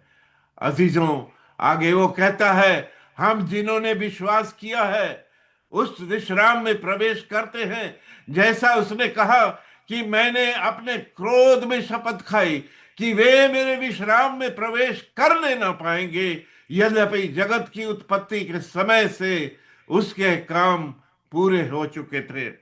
वो कहता है जिन्होंने जिन्होंने विश्वास किया, हम विश्वासी कहलाते हैं, लेकिन क्यों उसके विश्राम में हम प्रवेश तो करते हैं, पर वो कहता है कि मैंने अनेक अपने क्रोध में शपथ खाई है कि मेरे विश्राम में वो प्रवेश करने ना पाएंगे। वो वही वक्त है कि सिर्फ वही जो आज चर्चेस के अंदर जाते हैं, थोड़े से लोग, 2 4 10 वही विश्वासी हैं जिन्होंने अपने पूरे मन पूरे तन से उसको अपना प्रभु माना है और उसके भय में होकर, वो उसके हुजूरी में होकर आगे चलते हैं। वही है जो कि उसके भवन में जाने के लिए तैयार हैं। बाकी हम में से कोई भी नहीं प्रवेश करने पाएगा। और वो कहता है कि जगत की उत्पत्ति के समय से उसके काम पूरे हो चुके हैं। उसने 6 दिन में दुनिया बनाई, उसके 5 दिन में दुनिया बनाई, छठे दिन उसने इंसान बनाया और 7वें दिन को उसने विश्राम के लिए रखा। चौथी आयत में वो कहता है क्योंकि 7वें दिन के विषय में उसने कहीं यूं कहा कि परमेश्वर ने 7वें दिन अपने सब कामों को निपटा कर विश्राम किया। मैं आपको उस जगह पे भी ले जाऊंगा जहां पे ये शब्द कहे गए, लेकिन पहले यहाँ पर वो मुझसे बातें कर रहा है। जो उसने मुझसे बताया वही मैं आप तक पहुंचाना चाहता हूं, क्योंकि मैं स्वर्ग में नहीं गया। यीशु जी मुझको स्वर्ग से आकर उस जगह पे मिले और उन्होंने मुझे वापस भेजा, तो मैं आपके बीच में ये सुसमाचार जो उसने दिया है पहुंचा रहा हूं। और वो कहता है इस जगह, फिर वो कहता है कि मेरे विश्राम गृह में वो प्रवेश ना करने पाएंगे, यानी कि हम जो अपने बोझ से दबे हुए हैं और उस कलाम के जरिए अपने जीवन को बिताते हुए विश्वासी नहीं है, हम उसके विश्राम गृह में प्रवेश नहीं कर पाएंगे। और विश्राम गृह सिर्फ एक है जहां पर उसकी परस्तिश हो रही है। और अभी हम दुनिया में रहते हुए वो जगह हमारे उस पाक भवन में है जिसको उसने पाक ठहराया है हमारे और आपके लिए, जहां हमारा बाप उस ऑल्टर पे मौजूद होता है, जहां हम जाते हैं, जूते पहन के खड़े हो जाते हैं, उसकी वर्शिप करते हैं और सोचते हैं कि हम बहुत भारी वर्शिपर हैं। वो कहता है ए मूसा, अपने उस जूते को वहीं उतार दे, क्योंकि जहां तू खड़ा है वो पवित्र स्थान है। आपको बताना चाहता हूं, जितने वर्शिपर्स हैं, जितने पासबान हैं, इस बात को आज नोट कर लीजिए। और सिर्फ वही नहीं, हमारे जितने विश्वासी हैं जूता लिए उसके भवन में घुसते हैं और जाते हैं और उस ऑल्टर पे भी खड़े होते हैं और उसकी मुनादी करते हैं। अमेरिका में तो सबसे ज्यादा होता है। हमारे बड़े बड़े पासबान, बड़े बड़े टीचर उस ऑल्टर पे खड़े होके खुदा के उस कलाम को देते हैं। लेकिन if they are hearing this, please understand this, you are not going to that worship place where his worship is being done. खुदा ने कह दिया है only 5% लोग उसके वर्शिप हाउस में हैं और हम में से कोई भी नहीं जो उस स्थान पे जाए। आज वक्त है कि हम अपने आप को सुधार ले। मैं अपने आप को इस तरीके से उसके सामने रखता हूं, उसके भय में आके आपको ये बातें बताना चाहता हूं। इस भुलेखे में मत रहना कि तुम स्वर्ग की तरफ जा रहे हो। There is only one place for you. मैं उसका नाम भी नहीं लेना चाहता। और आगे खुदा कहता है 6ठी आयत में, तो जब ये बात बाकी है कि कितने और हैं जो उस विश्राम में प्रवेश करें, और जिन्हें सुसमाचार पहले सुनाया गया उन्होंने आज्ञा ना मानने के कारण उसमें प्रवेश न किया। अब कौन बचता है? कितने हैं जो उस विश्राम गृह में प्रवेश करेंगे? पर बहुत सारे यही काम जो हम करते हैं, उस सुसमाचार को जो हमें पहले बताया जा चुका है, मूसा के जरिए उसने उस स्थान को पवित्र ठहराया, उसने अपने लिए उन तमाम लोगों को मुकर्रर किया जो उसकी सेवा में होंगे। सब उसके हुजूरी में नहीं जा सकते थे, लेकिन हम में से बहुतेरे हैं जो कहते हैं, ओ हमको तो किसी पादरी ने ऑर्डेन कर दिया, हम ऑर्डिनेशन हो गया, I have become pastor. No, we are not ordained by the spirit of the Lord. और जब तक खुदा की वो आत्मा के द्वारा हमारा अभिषेक नहीं हुआ, दाऊद का अभिषेक 4 बार हुआ। जब उसके 7 भाइयों को जब सामने से गुजर गए और खुदा ने कहा इनमें से कोई नहीं है, तो सैमुअल परेशान हो गया और परेशान होके उनके बाप से बोलने लगा, कोई और है?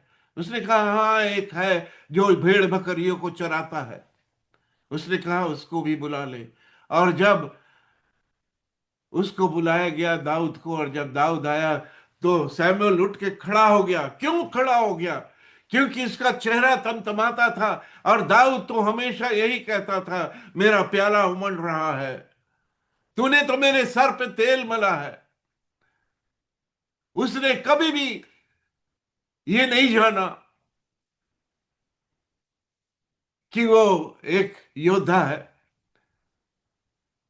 और जब उसको खुदा ने उस जगह पे उसका अभिषेक हुआ, उससे पहले उसका अभिषेक जब नहीं हुआ था तो खुदा ने उसकी परीक्षा की। और आपको मालूम है, शाऊल राजा जो कि युद्ध के मैदान में खड़ा था, वो उस गोलियात को मार नहीं पाया, लेकिन उस दाऊद को जो कि 5 फीट का था, लोग उसके ऊपर हंस रहे थे कि ये क्या करेगा। खुदा की रूह उसके ऊपर थी, और उसने कहा कि मैं अपने उस खुदा को जो कि जीवित खुदा है, उसके जरिए मैं आज इसको मार गिराऊंगा। और उसने उसको मार गिराया। हालेलुया! क्या ये बात हमारे और आपके अंदर है? और उसके जरिए हम उस विश्राम गृह में प्रवेश करते हैं, और जो सुसमाचार हमको सुनाया गया उसके हम आज्ञा में होकर चलते हैं। हम नहीं चलते, और इसलिए कलाम बोल रहा है कि उन्होंने आज्ञा ना मानने के कारण उसमें प्रवेश नहीं किया। हालेलुया!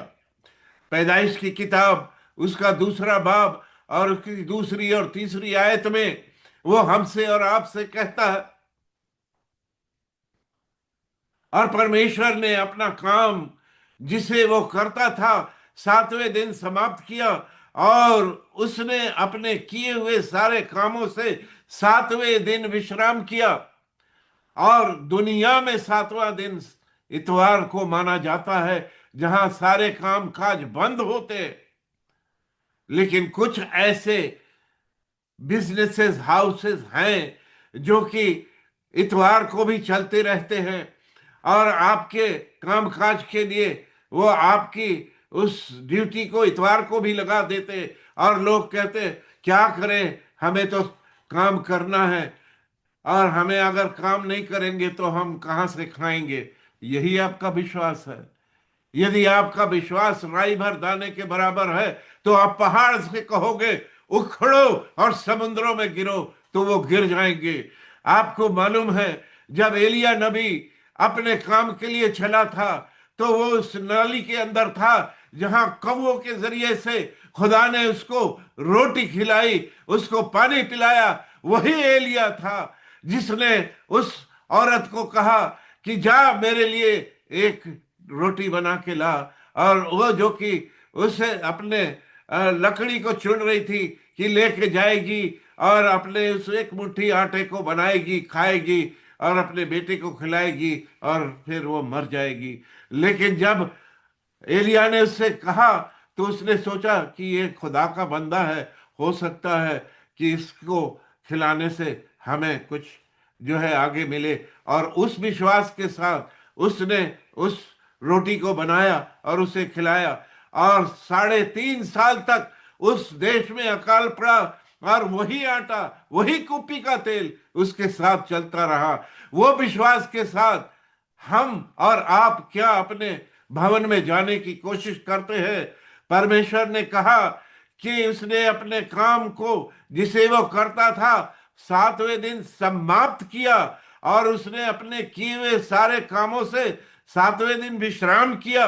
हमारा विश्वास किधर है? हम कहते हैं विश्वास विश्वास विश्वास। वो हमारा विश्वास किधर है कि हम 7वें दिन को भी निकल के चले जाते हैं अपने कामों के लिए और सोचते हैं कि हाँ, हमने बड़ा अच्छा काम किया, और परमेश्वर का जो कलाम है हमसे और आपसे कुछ बातें कर रहा है। और वो कहता है कि जो उसने सृष्टि की रचना की थी, उस सृष्टि की रचना के बाद उसने 7वें दिन आराम किया। और वो निर्गमन की किताब है, वहां मुझे ले गया। उसने कहा उसके 20वें अध्याय को निकाल ले और उसकी 8वीं, 9वीं, 10वीं और 11वीं आयत को पढ़। मैं तुझे समझाता हूं, और जाके तू मेरे लोगों को समझा दे। और मैं आपके सामने उस कलाम को रख रहा हूं। ये कलाम मेरा नहीं है, ये कलाम उस जीवते परमेश्वर का है जो मैं आपके सामने रखना चाहता हूं। अगर आपको लगे कि ये सब गलत बातें हैं तो ये आपकी मर्जी है। आप इसको लेना चाहें तो ले, और आज से अपने जिंदगी का यू टर्न बना के, और जो परमेश्वर का कलाम हमसे आपसे बातें करता है उसको ग्रहण करके वो करें जो परमेश्वर चाहता है। और यदि आप अपने जीवन को उसी तरीके से चलाना चाहता हूं, आपकी मर्जी है। मैं कभी भी आपको ये नहीं कहूंगा कि आप अपनी मर्जी के अनुसार ना चलें। खुदा ने आपको फ्री विल दिया है कि आप जैसा चाहे वैसा कर सकते हैं। लेकिन याद रखना, एक दिन कयामत का दिन है। वो कयामत का दिन आएगा जब हमसे और आपसे हिसाब लिया जाएगा। और मैं अपने हिसाब को आपके सामने बराबर कर रहा हूं, क्योंकि ये कलाम जो दिया गया है वो मेरा नहीं, आपका है। और वहां लिखा हुआ है निर्गमन 20 और 8वीं आयत में लिखा है, तू विश्राम के दिन को पवित्र मानने के लिए स्मरण रखना, याद रखना। मैं आपको बताना चाहता हूं कि विश्राम का दिन पवित्र मानने के लिए हमें और आपको याद रखना है। और विश्राम का दिन आपके घर में नहीं होता। परमेश्वर अपने भवन में मौजूद होता है, और वो आपको और हमको जोहता है कि हम उसके लिए आए। क्या अभी ऐसा कभी हुआ कि आपने मेहमानों को बुलाया और आप खुद गैर हाजिर हो, और मेहमान आए और उनको बेइज्जती मिले? इसलिए खुदावंद आपके लिए पहले हाजिर होता है। वो हमारा खुदावंद है जिसको महिमा मिलनी चाहिए। लेकिन क्या हम और आप उसके हुजूरी में आते हैं स्मरण करते हुए? माफ कीजिएगा, अभी 1 महीना हुआ है मैं सर्जरी से उठा हूं, भारी सर्जरी। डॉक्टर ने मुझे बोल दिया था 6 महीने लगेंगे, इससे पहले तुम्हारी सर्जरी में कोई इजाफा नहीं होने वाला, तुम आजाद नहीं हो। 6 महीने तुमको बिस्तरे में रहना। एक नेक ब्रेस मुझे पहनाया गया, और जो सर्जरी हुई है वो तो हाई है। माथे का घाव आप देख रहे हैं। हमारे भाई ने, मेरे सिरहाने जो खड़े होके दुआ की, और आप लोगों की दुआओं से मैं डे 1 से उठ के चलने लगा। और डॉक्टर ने बोला, mister Singh, you can not do this. मैंने कहा, I will do this because my lord has sent me back. और उसने मुझे ये बताया है कि जा, मैं तुझे उठा के खड़ा करूंगा, मैं तुझे इस्तेमाल करूंगा। अजीजों, कमजोरी की हालात में मैं उठ के खड़ा हुआ और मेरे परमेश्वर ने उन सारी चीजों से मुझे आजादी दे दिया। जब मैं 10 तारीख को अपने सर्जन के पास गया, पहला अपॉइंटमेंट, उसने कहा, mister Singh, you look so good, मुझे लगता नहीं तुम्हारी सर्जरी हुई। और उसने कहा, you don't need this brace also. उसने अपने हाथ से ब्रेस निकाल के रख दिया। All glory to him because he is my Lord. और उसने मुझसे कहा कि आई एम सरप्राइज कि तुम 1 महीने में तुमको हीलिंग कैसे मिल गई। मैंने उसे बताया, मैंने कहा, doctor, I want to tell you one thing. मेरे भाई मेरे साथ थे। मैंने कहा कि you are going to be number 1 surgeon, neuro surgeon in not only Los Angeles, but whole California. If you believe Jesus is alive and Jesus is Lord. उसने कहा, yes, I believe. मैंने उसका हाथ पकड़ के उस समय दुआ की थी जब वो सर्जरी का टाइम था तब, और वहां भी मैंने उसको वो याद दिलाया। मैंने कहा कि परमेश्वर को स्मरण रखना बहुत जरूरी है हमारे लिए। वो हर जगह जहां हम उसकी हमद सिताइश करते हैं, वो पवित्र बनती है। और जब हम उसके पवित्र स्थान में हों तो अपने आप को उसके सामने डाल दें। 6 दिन तो तू परिश्रम करके अपना सब काम काज करना, परंतु 7वां दिन तेरे परमेश्वर यहोवा के लिए विश्राम का दिन है। उसमें ना तो तू किसी भांति का काम काज करना, किसी भांति का, ना तेरे पशु, ना तेरा बेटा, ना तेरी बेटी, ना तेरी दासी, ना कोई परदेसी जो तेरे फाटकों के भीतर में है। नोबडी, कोई काम नहीं करे। विश्राम के दिन मेरे भवन में जाना और मेरी परस्तिश करना। तो आज चर्चेस क्यों मरे हुए हैं? इसीलिए कि हम अपने अपने, हमने कई बार ये क्वेश्चन पूछा भी और जानने की कोशिश भी की, लेकिन मुझको रूह में डिफरेंट डिफरेंट तरीके से पता चला। लेकिन अब मुझे पता चला कि 7वें दिन क्यों चर्चेस खाली रहते हैं। तो ये है कि हम विश्वास विश्वास विश्वास करते रहते हैं, हमारे कर्म सब मरे हुए हैं, अधूरे हैं, क्योंकि हमने ये विश्वास किया ही नहीं कि हम अपने परमेश्वर के ऊपर भरोसा रख के देखें और हम कह दें कि हमें विश्राम दिन में अपने खुदा के भवन में जाना है, उसकी साथ हमें परस्तिश करनी है, उसके हुजूरी में रहना है। हम नहीं आ सकते। वो क्या करेंगे? आपको काम से बाहर निकाल देंगे। लेकिन वो परमेश्वर जो उन जानवरों को, चिड़ियों को, उन पंछियों को खिला सकता है, क्या वही परमेश्वर जिसने हमें बनाया आपको और हमको नहीं खिला सकता? वही हमें खिला सकता है। मैं विश्वास रखता हूं।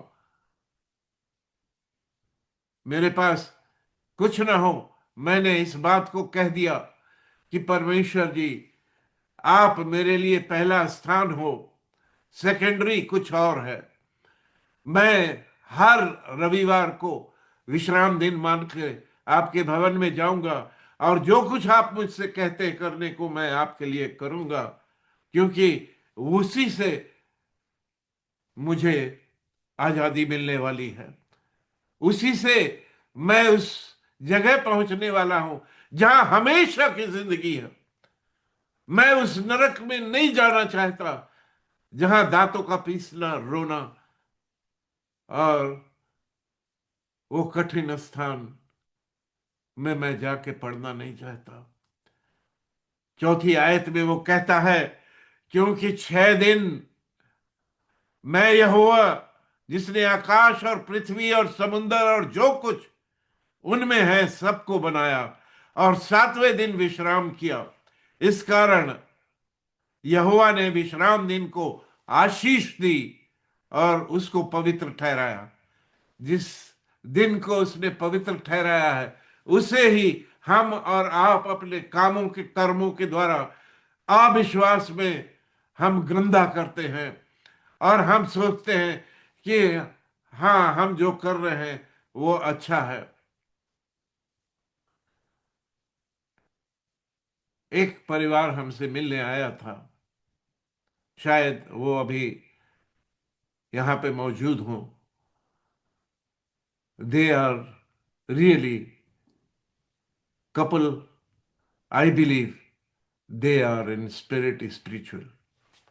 लेकिन उन्होंने मुझसे पूछा कि हम पहले चर्च जाते हैं उसके बाद काम पे जाते हैं। तब तो मैंने उनसे बोल दिया, हाँ ठीक है, इट्स ओके। लेकिन परमेश्वर की रूह ने मुझसे ये बात किया, विश्राम का दिन, विश्राम का दिन, नो अदर वर्क। जैसे मैंने एलिया को खिलाया अपने उन इस्राएलियों को जिनको मैं समुद्र के रास्ते उस देश तक ले गया जहां के लिए मैंने उन्हें प्रॉमिस किया था, मैंने उन्हें मन्ना खिलाया, मैंने उन्हें सब कुछ दिया। जब उनको प्यास लगी तो मैंने पानी दिया, लेकिन उनका विश्वास फिर भी मरा हुआ था। और वो कहता है कि मैंने विश्राम दिन को आशीष दी है, पवित्र ठहराया। ये मैं नहीं कह रहा, ये उसका कलाम कह रहा। अगर आपको विश्वास करना हो तो करे, नहीं करना हो तो आपकी मर्जी, इच्छा। और वही मत्ती की किताब उसके 11वें बाब और उसकी 28वीं आयत से 30वीं आयत तक जल्दी से कोई हमारे लिए पढ़े।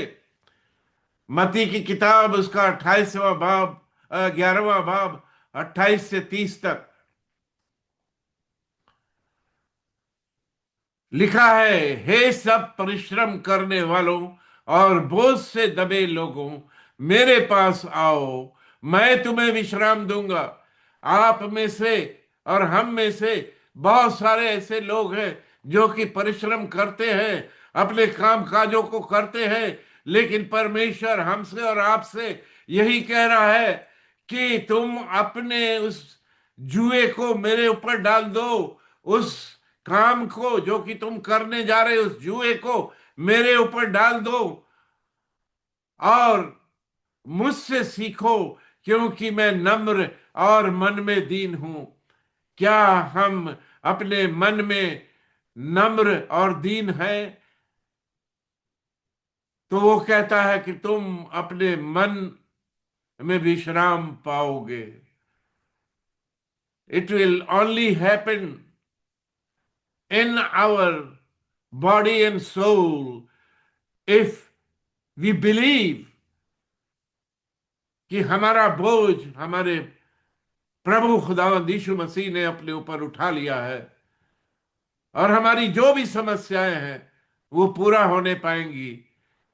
तो मैं आपसे कहना चाहता हूं कि नहीं, विश्राम का दिन है, उसे पाक ही रखना। और वो कहता है कि जब तुम ऐसा करोगे तो कहता है कि मेरा जुआ सहज है और मेरा बोझ हल्का है, उठाने योग्य है। ये उसके कलाम के द्वारा हमसे और आपसे कहा गया। और मरकुस 2 और 27 जो कि बहुत ही खास उसने ठहराया है, वो कहता है, सब्त का दिन मनुष्य के लिए बनाया गया, ना कि मनुष्य सब्त के दिन के लिए। हम और आप शब्द के दिन के लिए नहीं बनाए गए, लेकिन शब्द का दिन हमारे और आपके लिए ठहराया गया। तो शब्द के दिन हम कहाँ होते? क्या हम उसके भवन में जाते? क्या हम जाके अपने उन सारी चीजों को जो हमने 6 दिन किया है उसके हुजूरी में रखते और उससे मांगते कि तू मुझे खाली कर और भर अपने आप को खाली करके? लेकिन हम तो अपने उन बोझ से भरे हुए रहते हैं, वो खाली होता ही नहीं कि हमको आशीष मिलने पाए। अजीजों, हमें अपने आप को खाली करके खुदा के उस भवन में, जो कि विश्राम का दिन है, जहां वो विश्राम के लिए आता है आपके साथ संगति करने के लिए, और वहीं से हम और आप उसके विश्राम गृह में प्रवेश करने पाएंगे जब कि आमद का दिन होगा, वो आएगा। हमारी जो सो गए हैं पुरखा, वो पहले उठाए जाएंगे, बाद में हम जो जीवित हैं उसके साथ उठा लिए जाएंगे और उसके साथ उस विश्राम गृह में प्रवेश करने पाएंगे। ऐसा उसने मुझे समझाया, मैं आपको बताना चाहता हूं। और इस बात को नोट करिएगा कि शब्द का दिन मनुष्य के लिए बनाया गया, हमारे और आपके लिए, ना कि हम उस शब्द के दिन के लिए बनाए गए हैं। ये this is a very important thing which he talk to me. और अंत में मैं आपको एक जगह पे और ले जाना चाहता हूं और वहीं से अंत करना चाहता हूं। व्यवस्था विवरण 5:12-15, इसको सुनिएगा। मैं जानता हूं कि समय ज्यादा हो गया है, लेकिन जो सुसमाचार मुझे और आपके लिए दिया गया वो मेरा नहीं, वो उस खुदावंद यीशु मसीह ने मुझे दिया है। और 5वें बाब, विशुद्धता विवरण के 5वें बाब और उसकी 12वीं आयत से वो कहता है, तू विश्राम दिन को मानकर पवित्र रखना। क्या करना? पवित्र रखना। क्या हम पवित्र रखते हैं? और पवित्र तो तभी हो सकता है जब हम अपने उन बोझ को, उन तकलीफों को छोड़कर अपने आप को परमेश्वर के सामने खाली करके उसके भवन में जाएं और उसकी उन बातों को जो कि वो मुझसे भरना चाहता है, मुझसे करना चाहता है और जिसकी आज्ञा उसने हमें दी है, हम उसको मानकर पवित्र रखते हैं। मैंने तो ऐसा कभी सोचा नहीं, पर मैं जान गया हूं कि मुझे क्या करना है। शायद आपको भी वैसा ही करना है। अगर आप नहीं करते तो आपकी मर्जी, लेकिन परमेश्वर का कलाम हमसे आपसे यही कहता है कि 6 दिन तो परिश्रम करके अपना काम काज करना, परंतु 7वां दिन तेरे परमेश्वर यहोवा के लिए विश्राम दिन है। उसमें ना तू किसी भांति का काम काज करना, ना तेरा बेटा, ना तेरी बेटी, ना तेरा दास, ना तेरी दासी, ना तेरा बैल, ना तेरा गधा, ना तेरा कोई पशु, ना कोई परदेसी भी जो तेरे फाटकों के भीतर हो, जिससे तेरा दास और तेरी दासी भी तेरी नाई विश्राम करें। सबके लिए एक ही आज्ञा है, एक ही बात है जो परमेश्वर के कलाम के द्वारा कही गई, और इसको हमें और आपको मानना है। और लिखता है, और इस बात को स्मरण रखना कि मिस्र देश में तू आप दास था और वहां से तेरा परमेश्वर वह तुझे बलवंत हाथ को बढ़ाया और भुजा को बढ़ाकर तुझे वहां से निकाल लाया। इस कारण तेरा परमेश्वर यहोवा तुझे विश्राम दिन मानने की आज्ञा देता है। मुझे कोई फर्क नहीं पड़ता कि आप इस कलाम के लिए मुझे एक्यूज करें या कुछ भी बोले, ये कलाम मेरा नहीं है। मैं जानता हूं कि YouTube पे बहुत सारे लोगों ने वॉच किया है, जबकि मैंने चर्च में उस गवाही को दिया था। और वही कलाम जब फेसबुक पे गया 5,000 से ज्यादा लोगों ने देखा और बहुत सारे लोगों ने मुझे इसके लिए ताड़ना दी, एक्यूज किया और मेरा हंसी और मजाक उड़ाया। आपने मेरा नहीं, मेरे परमेश्वर का, मेरे यीशु का, जिसका कलाम आप तक पहुंचा, आपने उसका मजाक उड़ाया है। और एक दिन आने वाला है जबकि इंसाफ का दिन होगा, खुल जाएंगी वो किताबें और उस तराजू में हमारा और आपका सबका हिसाब होगा। तैयार रहिएगा। और वो ये कहता है, इब्रानियों की किताब और 11 में ये बात लिखी गई है, विश्वास की बात हम सबों के लिए लिखी गई है। विश्राम अविश्वास किसका किसका था? क्या ऐसा विश्वास हमारे और आपके पास है? जबकि अब्राहम चल पड़ा अपने इकलौते बेटे को लेकर कुर्बानी देने की, और जब वो उस स्थान पे पहुंचा जहां कुर्बानी देनी थी और उसने अपने हथियार को उठा लिया कि उसकी कुर्बानी दे, तो खुदा ने उसके विश्वास को जान लिया और उसने कहा, तेरा विश्वास परखा गया। देख, उस झाड़ी में एक मेमना है, उसको लेके उसकी कुर्बानी दे दे।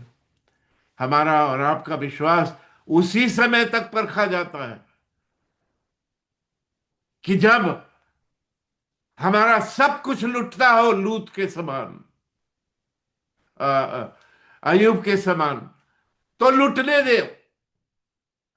पर एक समय आएगा, परमेश्वर आपको 7 गुना आशीषों से भर देगा।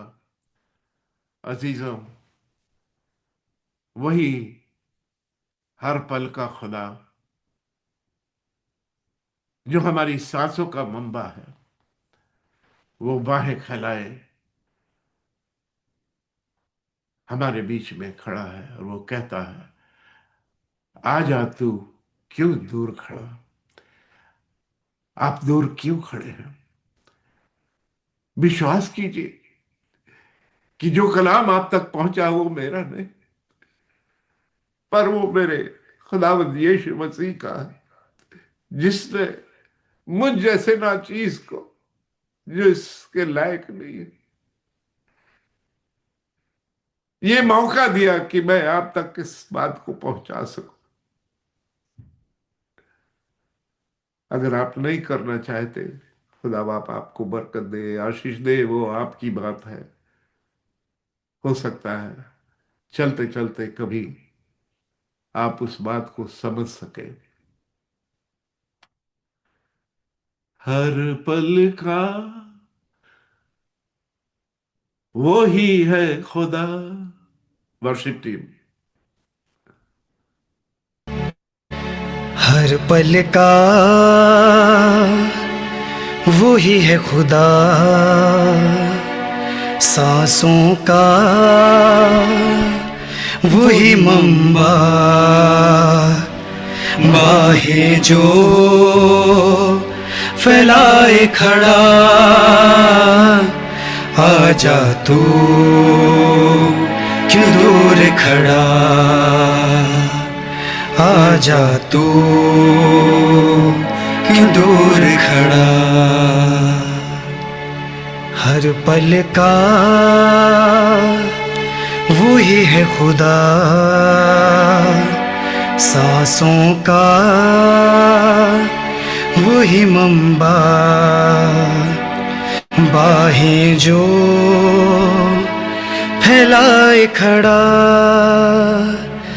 आजा तू क्यों दूर खड़ा। लहू लहू उसका बदन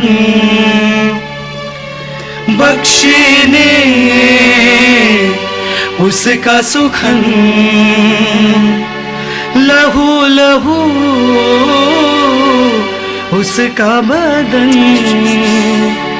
बख्शीने उसका सुखन, उसी को दे तन और और मन,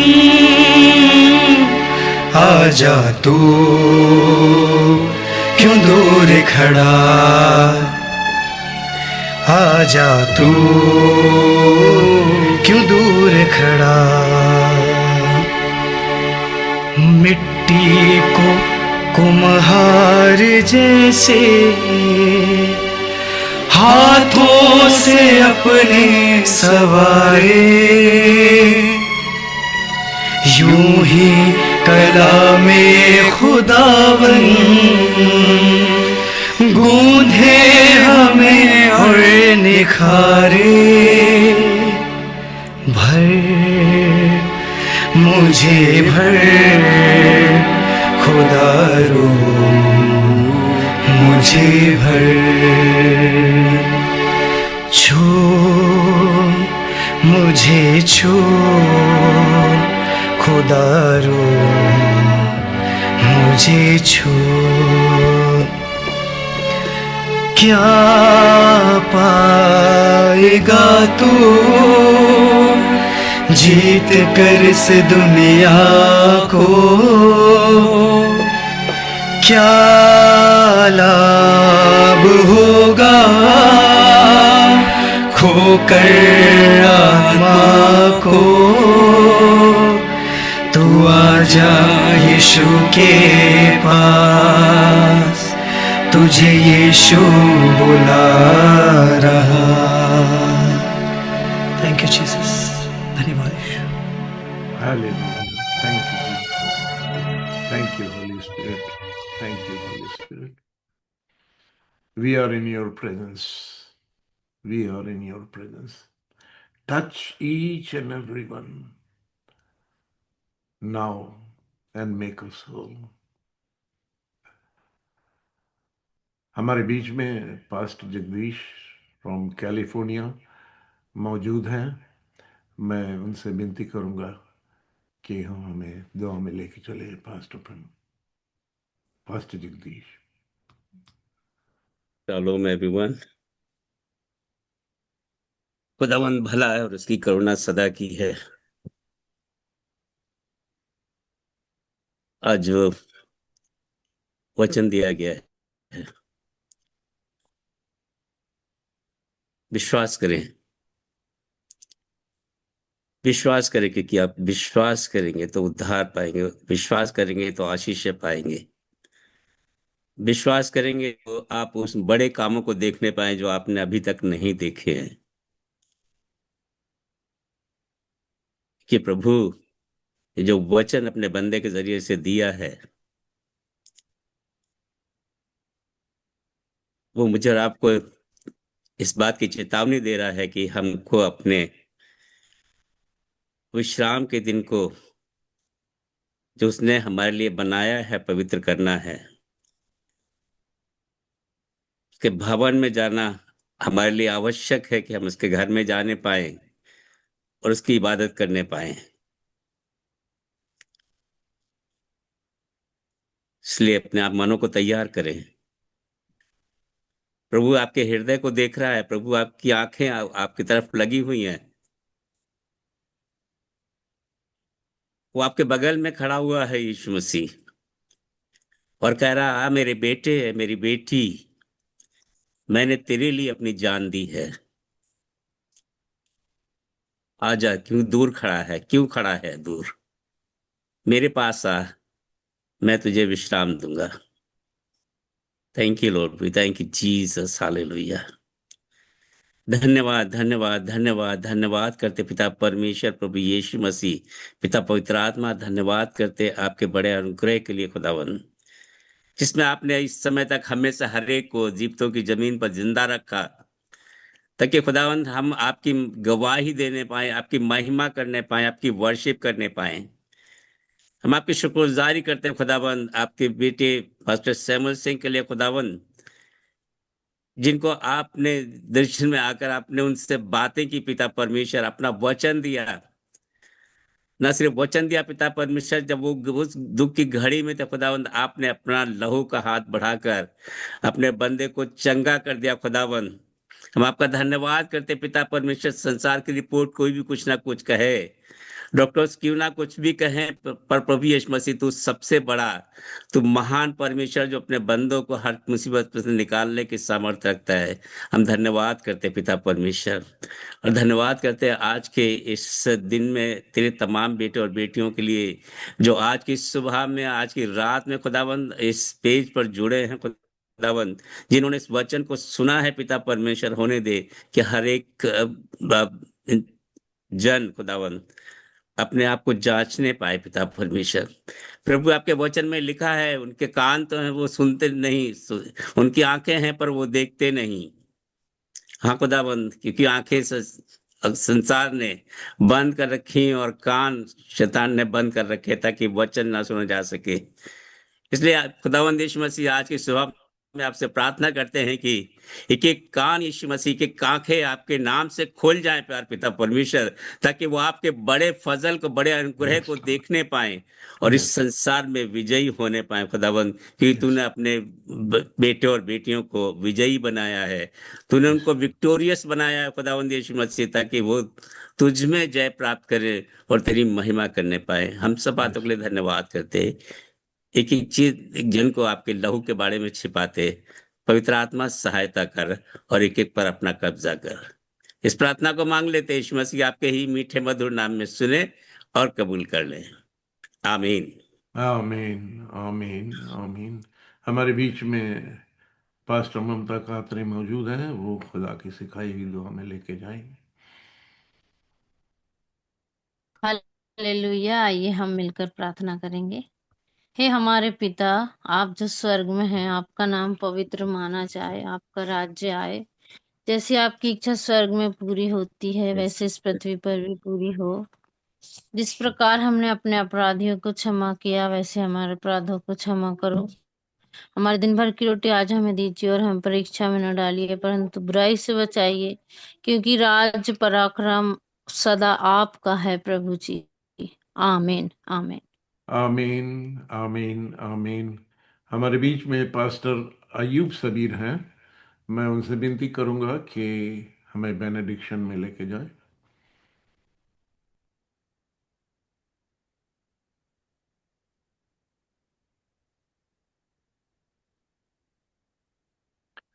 Pastor Ayub Sabir, can you take us in the benediction? आपका म्यूट।